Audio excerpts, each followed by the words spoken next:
আজকের রেসিপিটা একেবারেই অন্যরকম, হেলদি এবং টেস্টি।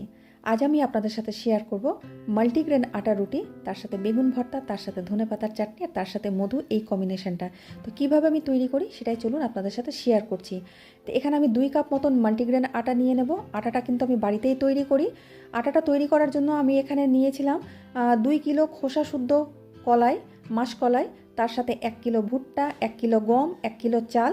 এই 5 কিলো দানাকে আমি খুব ভালো করে শুকিয়ে তারপরে এটাকে মেশিনে আমি গুঁড়ো করে নিয়েছি।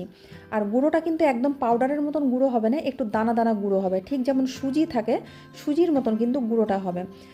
তো আমি সামান্য একটু নুন দিয়ে এই যে 2 কাপ আটা নিয়েছি সেটাকে আমি মেখে নিচ্ছি অল্প অল্প জল দিয়ে। আর এই আটাটাতে জলের পরিমাণটা একটু বেশি লাগে, যেহেতু আটাটা একটু দানা দানা তাই জলের পরিমাণটা একটু বেশি লাগে। তো আমি প্রায় 7 থেকে 8 মিনিট সময় নিয়ে অল্প অল্প জল দিয়ে আটাটাকে কিন্তু নরম সফট একটা ডো মতন করে মেখে নিয়েছি। দেখুন কতটা নরম হয়েছে, এরকম নরম করে মাখতে হবে।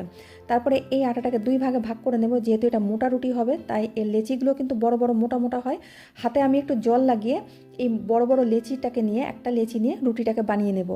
এই রুটিটা কিন্তু বেলুন চাকিতে একেবারেই তৈরি করা যায় না, হাতে জল লাগিয়ে 2 হাত দিয়ে এইভাবে চেপে চেপে কিন্তু রুটির একটা আকার দিতে হয়।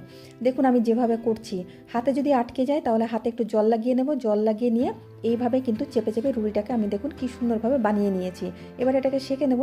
তার জন্য আমি গ্যাসে একটা লোহার তাওয়া খুব ভালো করে গরম করে নিয়ে গ্যাসটাকে হাই ফ্লেমে দিয়ে রুটিটাকে দিয়ে 2 থেকে 3 মিনিট রেখে দেবো। তারপরে গ্যাসের আঁচটাকে একেবারেই কমিয়ে দেবো। লো ফ্লেমে দিয়ে রুটিটাকে উল্টিয়ে নিলাম, উল্টিয়ে পাল্টিয়ে রুটিটাকে আমি প্রায় 10 থেকে 12 মিনিট সময় নিয়ে সেঁকে নেব।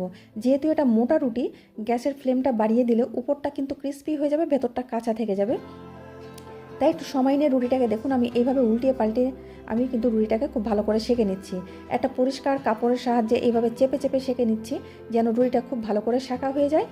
আর 10-12 মিনিট সেঁকার পরে দেখুন রুটির কালারটা কত সুন্দর এসছে। তো রুটিটা আমার সেঁকা হয়ে গেছে। আর রুটির সাথে সার্ভ করার জন্য আমি করব বেগুন ভর্তা। তার জন্য এখানে আমি 2টো বেগুন পুড়িয়ে রেখেছি। এটার খোসা ছাড়িয়ে কাঁচা পেঁয়াজ, কাঁচা লঙ্কা, কাঁচা সর্ষের তেল দিয়ে এটাকে মাখিয়ে নেব। আর তার সাথে দেবো ধনেপাতার চাটনি। ধনেপাতার চাটনি করার জন্য মিক্সার জারের মধ্যে ধনেপাতা, কাঁচা লঙ্কা, কয়েক কোয়া রসুন দিয়ে দিলাম আর লেবুর রস দেবো। লেবুর রস দিয়ে এটাকে বেটে নিয়ে ধনেপাতার চাটনিটা করে নেব। এবার আমি সার্ভ করে নিচ্ছি।